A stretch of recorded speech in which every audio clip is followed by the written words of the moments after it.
এই জন্যে আমি বারবার আপনাদেরকে মনে করে একটা কথা, আমার জীবন থেকে উপলব্ধি করি একটা কথা, যে একমাত্র আল্লাহ ছাড়া এই পৃথিবীতে এবং পরকালে আমাদের আপন বলে কেউ নাই। বাকি সবাই সবার স্বার্থের জন্য আছে। মানুষ মানুষের অবস্থানকেই মূল্যায়ন করে, মানুষ মানুষের অবস্থানকেই মূল্যায়ন করে।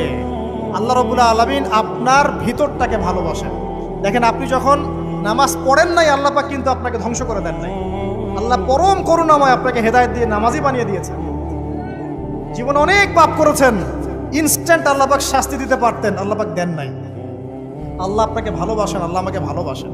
আল্লাহ পাকের এই ভালোবাসার ঋণটা শোধ করার জন্য হলেও নামাজি হয়ে যান, আল্লাহর পথে ফিরে আসেন, দিনের জন্য কিছু করেন, দিনের ফিকির করেন, পড়াশোনা করেন।